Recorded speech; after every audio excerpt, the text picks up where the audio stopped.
Daryl in Hawaii, you're on the air. Go ahead. Yes, sir. Hey, Alex, it's Daryl. How are you?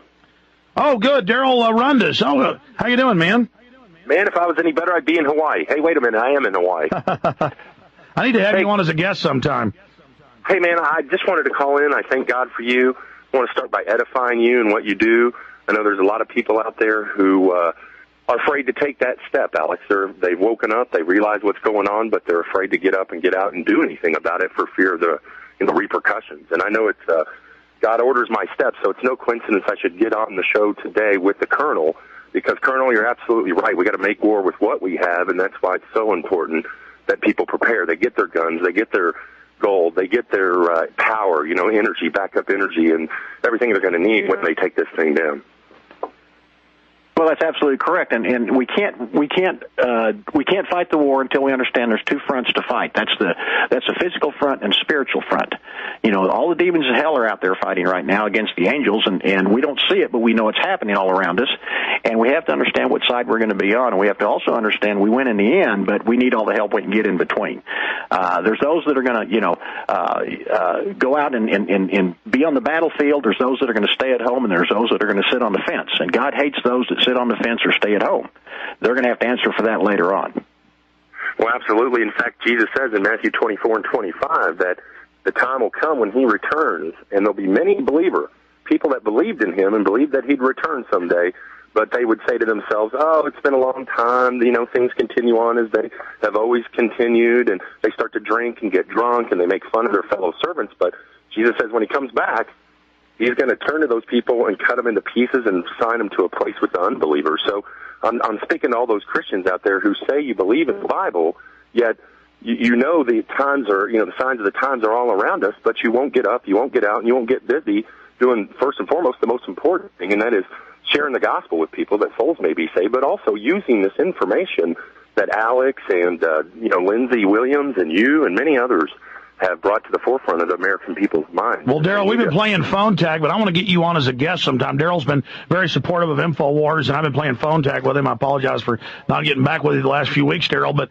I told Trey to call you and just set you up as a guest on the show to talk about all the fine work you're doing. Has he called you?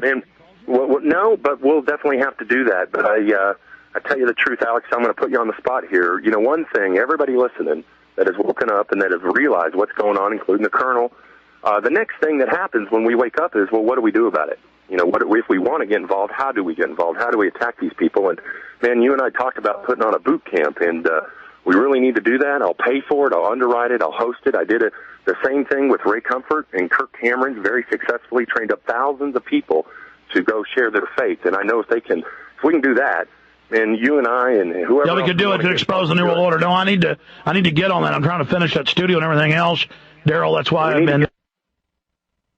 And the tools, we need to give them the weapons they need to win the war. Ask the Colonel, if you arm a soldier with a feather duster and you push them into battle, they're not going to be very courageous. But if you give them the weapons... Well, Daryl, look at your schedule. I've got some openings tomorrow. Let's just set you up for the show right now. How about you come on at 2:30 tomorrow for 30 minutes? How's that sound? Sounds good to me, man. I'm going to put you on hold. Yeah, 2:30 tomorrow Central. John's going to get your number, so it's already set up, and we'll call you tomorrow at 2:30. Well, hey, man, we thank God for you. Colonel, keep up the good work, man. We'll do it. Take care. Right. Yeah, Daryl's got a great idea. He's started some guys on international TV and going out and, boot camps for Christians actually go out and get people saved. And he's saying do the same thing to get the word out about the New World Order. And I've just been kind of dodging him because I've been so busy. I don't want to take on a new project, but it is an important project and somebody needs to do it. And so that's certainly exciting. Colonel Roberts has got to go soon, so I want to hurry through these calls. Fred in Philly, you're on the air. Calling from an electric shaver. Fred, go ahead. Okay, let's let Fred go. John in Canada, first-time caller. John, go ahead. You're on the air. Hello? Yes, sir. Hi there, Alex Jones. I've been a supporter for many years now. I wanted to, and I noticed you talking about the Great Really Awakening. You're saying people are getting smarter and more awake, and a lot of people are getting stupider. Now, I live in Canada here in British Columbia, and I was walking. I understand the whole about the New World Order and their plans and everything. And I was walking down my road the other day, and I saw a big spray-painted Illuminati triangle on a wall, and it said Infowars.com, and it said a whole bunch of facts about the New World Order, and I mean, like, it explained, like, Bilderberg, and, like, this person actually went out and took time to explain this, right? And basically it said, like, and it had an arrow pointing down, like, learn the truth, and it said free DVD. And I went up, and knowing this, I was, like, shocked, and I went up and I picked up one of these DVDs, and I put it in my computer, and basically what it is it's a huge compilation of digital media, articles, really a huge explanation of the New World Order and the people that are behind it. And it really, like, blew my mind. And it also has a printable map that, you go down to Staples, you print off this PDF file, and you put all these pieces together, and it is a map that corresponds to the actual DVD and all the media. So the map, so now you have literally like a visual connection that you put together that links onto this DVD, and it's just mind-blowing. I mean... Well, that's great. I mean, send me a copy. Yeah, I'll send you a copy. I mean, so now you're seeing that, like, I not only, like, now I don't really, feel that alone. I've got a few people in my group that we talk about this, good friends. Well, listen, you're not alone. The New World Order propaganda is to make us all feel like we're alone, when really the majority of people know something's wrong. They just have no idea how bad it really is.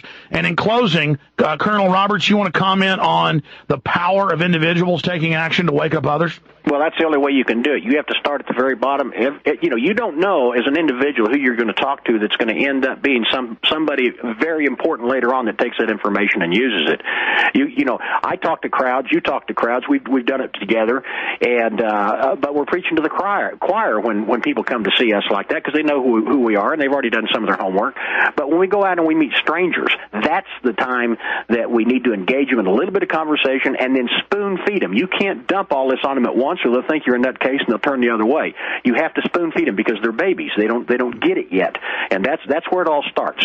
And we have to do as often as we can, as many places as we can to get the information out. And don't get discouraged. That's the big thing. A lot of the people you're going to run into, they're not going to believe you. They don't want to hear it. They don't want to talk about it. That's fine. They've made their decision. Go on down the road. There's no, take the path of least resistance and go to the next person. That's the only way we're going to do this. And we don't have a choice, because the New World Order is not going to back off. Oh no, they're going to beat on the door. They're the wolf outside the door, and they're going to be there beating on the door. And we just have to figure out how we're going to build our houses. Are we going to build them out of straw, or are we going to build them out of bricks? Bottom line, they want to steal what you've got. They want to steal your mind, your soul. They traffic in the souls of men. And that's why they're so fired up. I mean, because they hate goodness, they hate decency, they hate people that are self-sufficient. They love enslavement. I mean, that's just... And listen, I appreciate your call. That was very, very exciting, John in Canada. Good to hear from you. Thanks for holding to tell us that. In closing, and I'm going to take your calls after the break, folks, so stay with us. Colonel, in closing, in the last few minutes we've got left here before we end this segment and you leave us, being a police officer, also being in the military, being in Vietnam, a little more worldly in that you've actually seen evil, degradation, death, destruction. A lot of people lead such sheltered lives. They go from work to school to home to watch TV. They judge the world through their eyes. They imagine that everybody's nice and sweet like they are, or people aren't scheming because they're not scheming. They don't understand the true nature of evil. That's why women get in the car with serial killers, little kids get in vans with, pedophiles and get raped and tortured and killed. Can you speak to people not being naive and to the fact that there is true evil and what evil is?